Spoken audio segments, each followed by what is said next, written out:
It was late July, and I was spending the night at my friend's house with a couple of our other friends. We were sipping beer over a campfire in his backyard.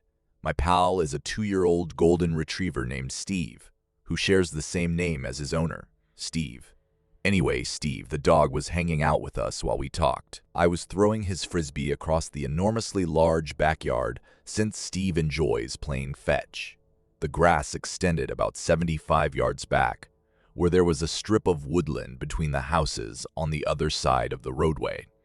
So, while I was playing fetch with Steve, he began barking in the direction of the house beyond the woods. He refused to listen to us and instead stood there growling, snarling, and barking at nothing.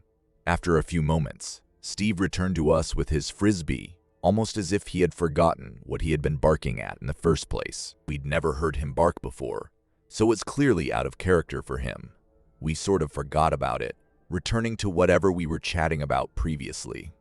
A few minutes later, Steve, the owner, paused in the middle of a statement and glanced into the woods. We all turned around, puzzled, but I discovered nothing out of the norm. That's when Steve informed us that the house next to his had been abandoned. That made me think. There was a faint yellow light beaming through the first-floor window that had not before been turned on. He went on to say that the house had just been damaged in a fire, and the family had since moved out. We were terrified yet intrigued, and because there were 4 of us, we decided to finish our beers and investigate. We're huge guys who can probably fend for ourselves, but Steve brought his BB pistol just in case. So we made our way through the woods to the house's backyard. As we approached the rear door, I realized the house had an in-ground pool. The lake was dark green and humid, creating the impression that no one lived there. We tried the back door gently, but it was locked. We made our way around to the front of the home, checked to make sure no neighbors were looking, and then tried the front door handle. It had been unlocked. As we followed closely behind, Steve stepped inside first, pointing his BB gun. To say the least, my first impression of the inside was scary. Many of the walls had turned black as a result of the fire. A couple of the windows were shattered, either by the fire or by invaders, but we were technically intruders as well. We had to tread carefully since parts of the floor had been burned to a crisp. There was no furniture in what appeared to be the living room area, but everything was dimly lit by the light from the other room. I could tell it was the kitchen as soon as I stepped into the room at the light. The light was coming from a flashlight, but it was hidden inside the sink. It seemed strange, yet it wasn't what frightened me the most. Because the window overlooked Steve's backyard, whoever placed the flashlight there would have seen us sitting around the fire. It was almost as if they left the flashlight on purpose, knowing we'd be able to see. That's when Steve had the wonderful idea of going down to the basement, which was not what I wanted to do, especially since I'd just realized it. I brought out my iPhone flashlight to see what was down there when he unlocked the charred basement door. Everything was entirely burned to a char, and the stairs were unusable. It doesn't take a firefighter to figure out that the fire originated in the basement. I shut the door and followed Steve up the relatively intact stairs to the upper level of the house, relieved. Everything was in pristine condition at the top. Therefore, the fire must have been extinguished before it reached the second story.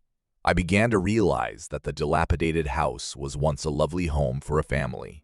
There were 5 rooms upstairs, and the layout was similar to Steve's. Everything was completely calm as we explored the first room, until we heard something that threw us off guard. One of the other rooms was playing music. It wasn't very loud, but it was clear enough for all of us to hear. Steve stormed out of the room, and the rest of us followed, trying to pinpoint the source of the noise. It came from the last corridor on the left, but the door was shut. Steve yelled, "Who's there?" and pointed his BB gun at it anyhow. However, after searching the room, there was nothing but a Bluetooth speaker lying on the floor in the middle of the room. The closet was the only place we had to look. We began calling for the individual to come out, certain that we would find someone inside. However, the door never moved, so we decided to open it ourselves. When I broke open the door, I was surprised to find it empty. The anticipation of opening that door was enough to make us nervous, so we made our way to the stairs to exit. We glanced at each other in surprise as we exited the house and made our way around to the rear to go home. I kept gazing behind us, seeing the illumination shine through the window into the kitchen. I turned around, perplexed and creeped out. "Dude, someone's gazing out the window on the second story," my other guy stated as he turned to face us. I was taken aback that he wasn't just playing with us. In the same room where we located the speaker, there was a silhouette of a person peering at us. Steve recommended we return, but none of us were interested, so we went into the woods to his house. It was almost as though whatever was inside that house purposefully drew us out there. They had a clear view of us the entire time and would have undoubtedly seen us arriving in the first place. I'm not sure why the person chose to remain hidden from us. Maybe they were just trying to terrify us, or maybe they didn't expect four of us. Our only hypothesis is that the person hid in the attic when they spotted us approaching, because we had examined everything but the attic. But, once again, this is simply a supposition. I'm not sure what would have happened if there had only been two of us, but I'm glad I won't have to find out.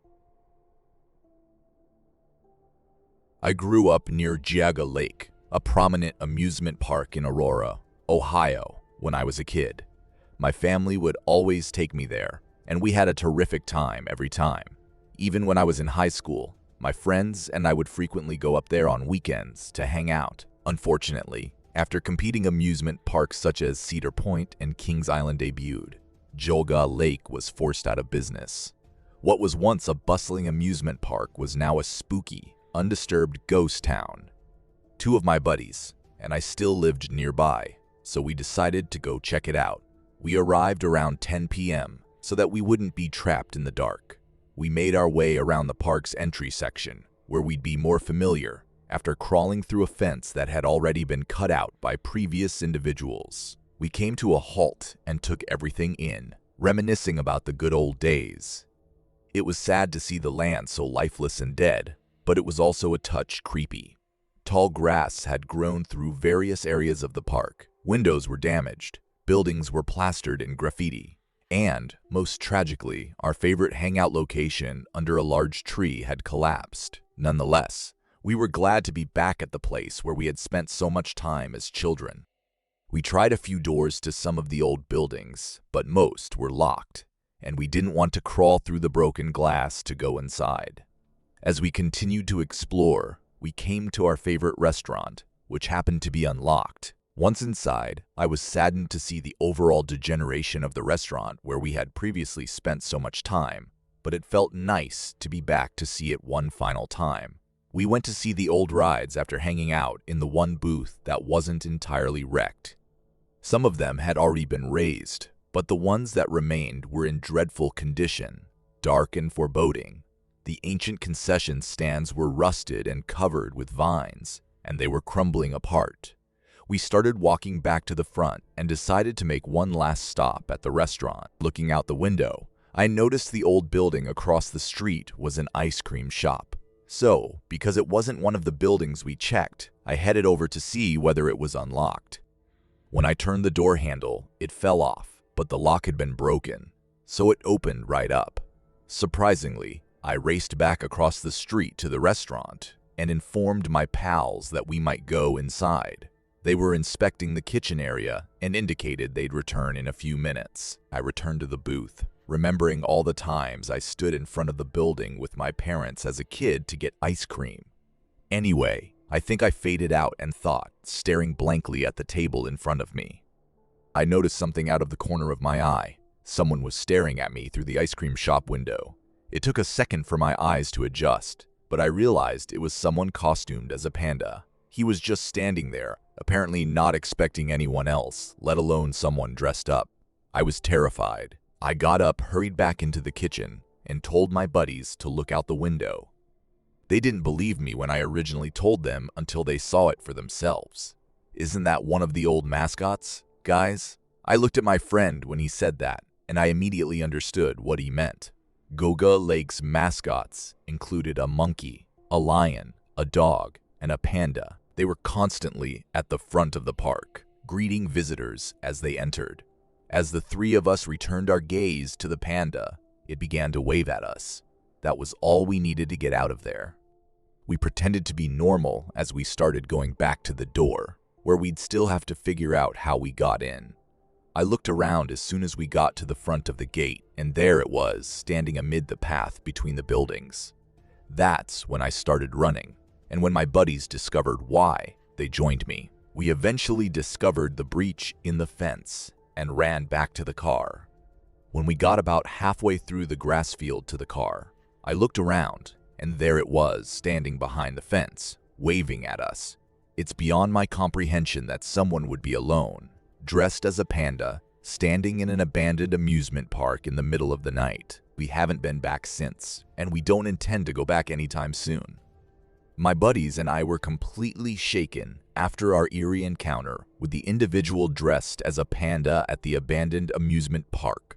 We couldn't get the image of the waving panda out of our heads, and we couldn't shake the feeling that something was seriously wrong with the situation. We told others about our encounter, and some suspected that it could have been a prank or someone with less than innocent motives.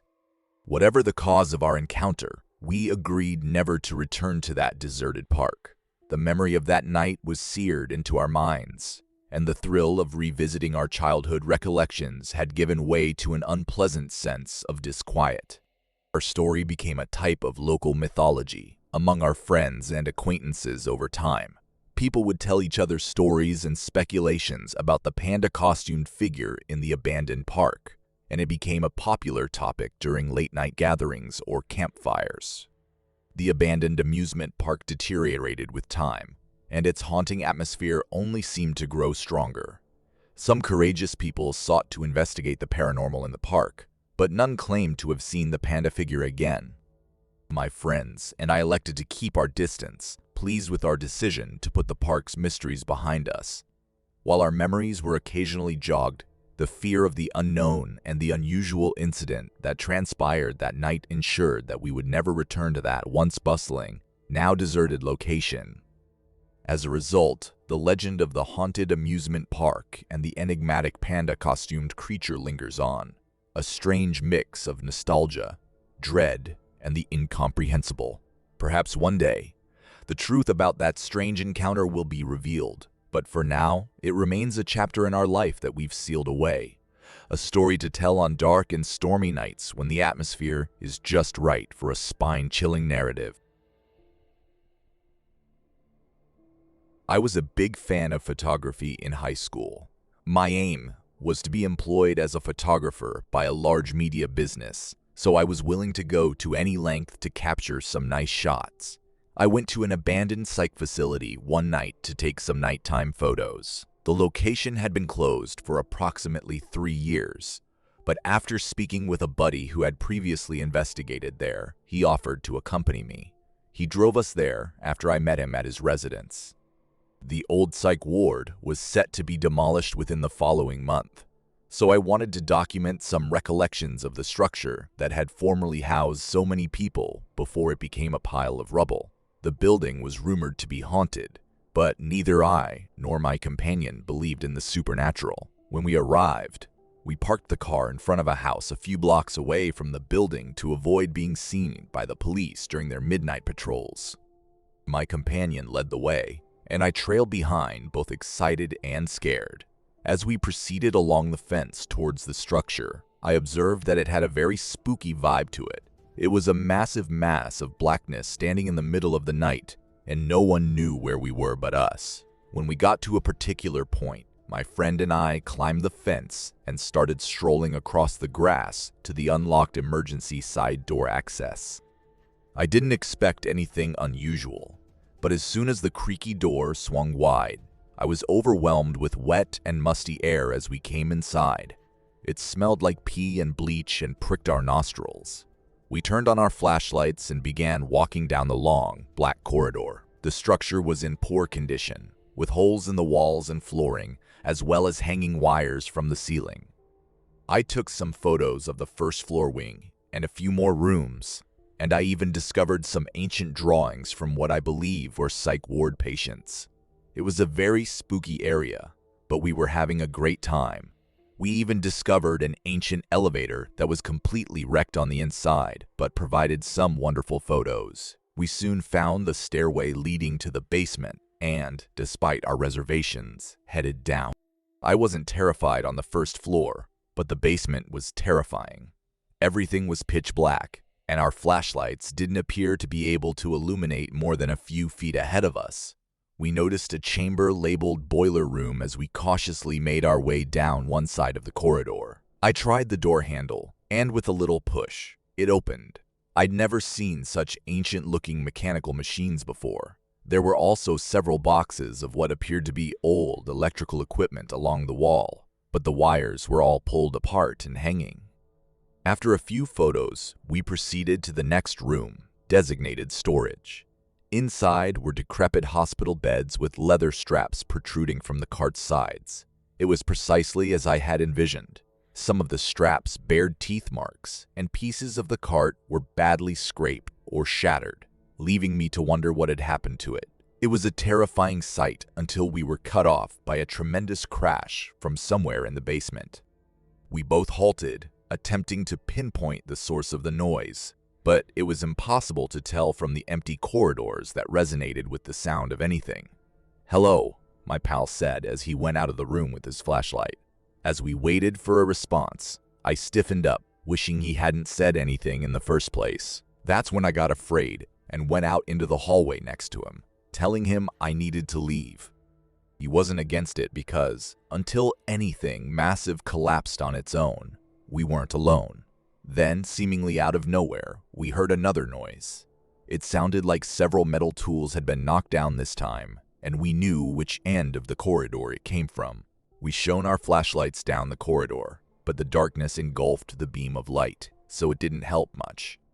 Suddenly, I heard footsteps around the other end of the structure, and they seemed like they were getting closer, unless it was my imagination. We didn't have much time to waste, so we hurried up the stairs to the first floor. I heard a loud growling sound coming immediately below us as soon as we started walking toward the exit at the end of the hallway. I'm not sure how to describe it, but it sounded like a frustrated grunt. We ultimately returned to his car, our hearts beating, and we were dumbfounded. I'm not sure who was down there that night, and I'm glad I didn't find out. I was relieved to get home, but that all changed the next morning. While I was about to walk out the door, I passed my father and said goodbye as he was watching the news. When I stared at the TV, I completely stopped moving. The old psych ward was burned down yesterday night, barely hours after we left, according to the headlines. I stepped out the door and left for school, obviously not wanting to tell my father I was just there. Although I took some excellent shots that night, it still bothers me that someone was down there with us the entire time, and we were completely unaware of it. It could have been a bizarre coincidence, but I know it wasn't. I couldn't ignore the uneasy feeling I had after our terrifying trip to the abandoned psych ward. The episode tormented me at night, and I found myself tossing and turning, haunted by the echoes of weird sounds and unexplained occurrences in that dark cellar.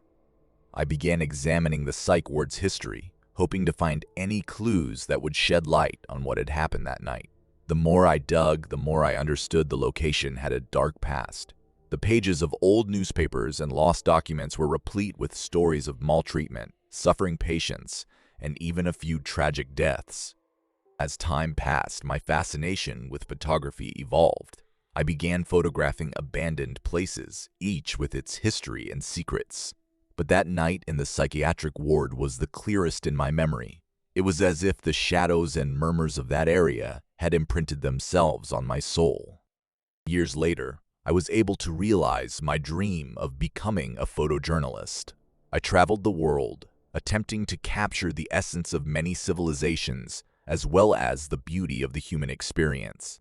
Despite the gorgeous scenery and inspiring anecdotes, that abandoned psychiatric hospital stayed in the back of my mind. I received an unexpected email one day while on duty in a distant place. It came from a friend who had accompanied me to the psych unit years before. He'd found an old photograph of us taken just outside the strange building. An eerie figure was highlighted by the moonlight in the background. I opened the attachment he had provided with nervous hands. The definite silhouette of a person standing in a ragged hospital gown was there. Although its face was concealed, its posture conveyed an unpleasant impression of malevolence. The email was short and sweet. Do you recall what happened that night? Do you remember what we said? I don't believe we were ever alone. As I glanced at the photograph, my heart beat and a horrible conclusion hit me. Perhaps our presence that night aroused something latent, something trapped beneath the crumbling walls of that psychiatric facility. I remembered the growling, the footsteps, and the odd crashes. As my work progressed, I continued to picture the essence of life. Nonetheless, the recollection of that night served as a poignant reminder that there are mysteries beyond our comprehension, and that sometimes the darkness we cannot explain is more unsettling than anything we meet in the light. In a world that frequently relies on the rational and logical, I discovered that some places and times transcend explanation, leaving a sense of astonishment and anxiety. And while the world is full of treasures to explore through my lens, that abandoned psychiatric institution remained a chapter I could never fully close, a sad reminder that sometimes the most intriguing stories leave us with more questions than answers.